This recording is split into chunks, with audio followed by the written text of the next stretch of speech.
back at Mr. Sam's big store near the interstate.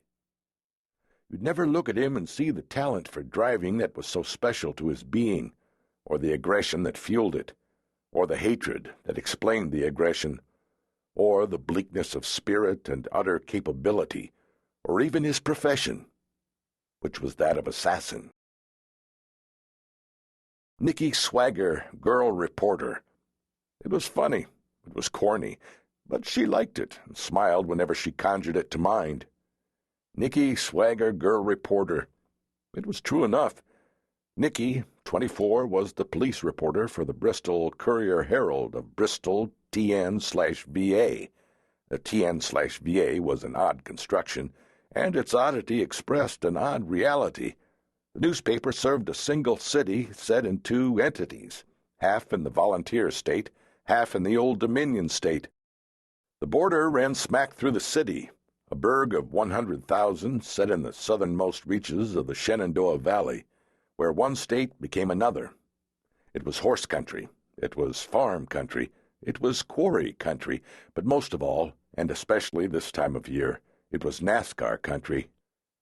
Race week was coming, and soon one of Tennessee's smaller cities would become one of its larger, as 350,000 citizens of NASCAR Nation, some would call it Budweiser Nation, came to town for the Sharpie 500, a week and days away, one of the premier Sprint Cup events on the circuit. Nikki couldn't wait.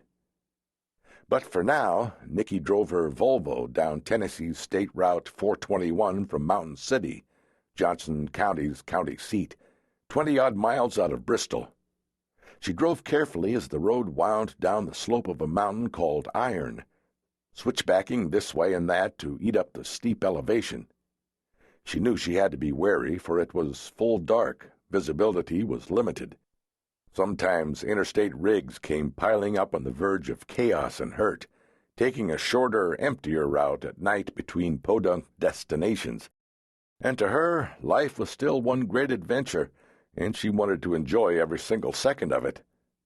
She checked the speedometer and saw she was under 40, which seemed about right, and the world beyond her windshield consisted of 2 cones of light which illuminated the next 250 or so feet, a narrow ribbon on asphalt, and curves that came and went with breathtaking abruptness.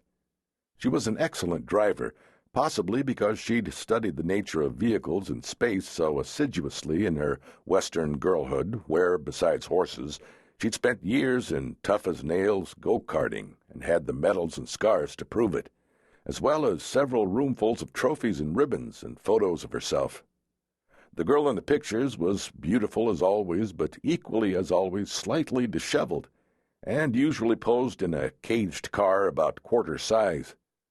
In the pictures always were her mother, a handsome, fair woman, who looked as if she stepped out of a Howard Hawks movie, and should have been named Slim, and her father, whose military heritage seemed inscribed in the leather of a Spartan shield that comprised the perpetually tanned hide of his smileless face.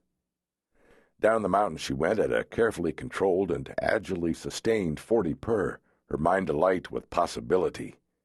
She'd been in the county seat all day and talked to dozens of people, the subject being her specialty as a crime reporter, methamphetamine issues.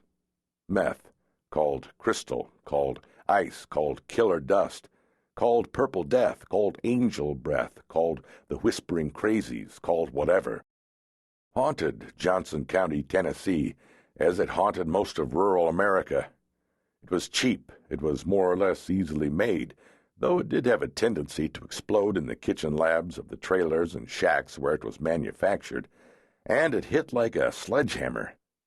People loved the first few minutes of the high, and didn't remember the last few minutes, where they put their newborn, in the oven or down the well or just on the clothesline. They didn't remember beating their spouse to death with a hoe or a brick, or wandering down the interstate shotgun in hand, shooting at those strange things roaring by that turned out to be cars.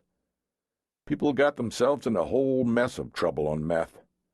Not after every usage, but often enough so that lots of ugliness happened. She'd seen families sundered, hideous crimes, law enforcement compromised by the abundant profit, dealers